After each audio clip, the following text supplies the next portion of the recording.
आइए दोस्तों, इस मुशायरे का आगाज नाते सरकारी दो आलम सल्लल्लाहु अलैहि वसल्लम से मैं कराना चाहता हूं और इस आगाज के लिए अपनी फहरिस्त के बड़े ही अहम और मतबर शायर से आपकी मुलाकात कराना चाहता हूं।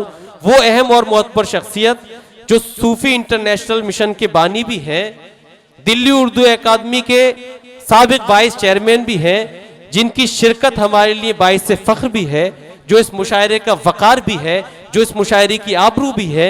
मैं लिहाजा निहायत खुलूस और एहतराम के साथ जनाबे डॉक्टर माजिद देवबंदी साहिब से मुल्तमिस होना चाहता हूं कि वो तशरीफ लाएं, मखसूस नाती अशार से इस महफिल का आगाज फरमाएं। फजाओं में खुशबू घुली जा रही है, फजाओं में खुशबू घुली जा रही है, कहीं नाते अहमद पड़ी जा रही है। इधर मैं ख्याले मोहम्मद में गुम हूं, उधर मेरी किस्मत लिखी जा रही है। इधर मैं ख्याले मोहम्मद में गुम हूं, उधर मेरी किस्मत लिखी जा रही है।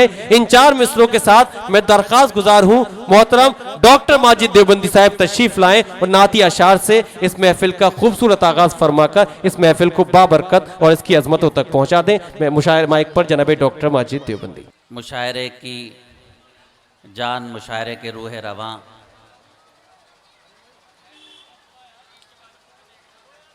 कन्वीनर मुशायरा सिद्दीकी साहब, मुंतज़मीन मुशायरा सुमित भाई की मौजूदगी, इतने अहम और प्यारे लोगों के दरमियान मेरी शिरकत।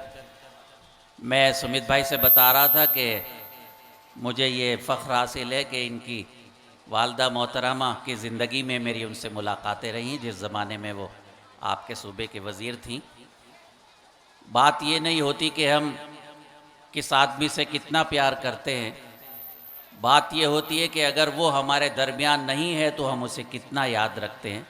और वही लोग हमेशा ज़िंदा रहते हैं जो अपनी आँखों के सामने न होते हुए भी दिलों में अपने महबूब को रखते हैं, उसे याद करते हैं। हज़रात, मैं तवज्जो चाहता हूँ, मुलाहिज़ा फरमाएं, ये मुशायरे का आगाज़ नात से हो रहा है और मैं उसकी नात पढ़ रहा हूँ जिस के लिए ये कहा गया कि वो रहमतुल आलमीन है, यानी मुसलमानों के लिए रहमत बनकर नहीं आए, तमाम आलमों के लिए रहमत बनकर आए। वो जो आकाए हर ज़माना है,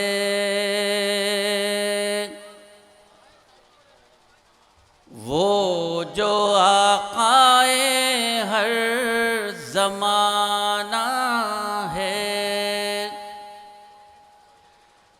वो जो आकाए हर ज़माना है, हमने रह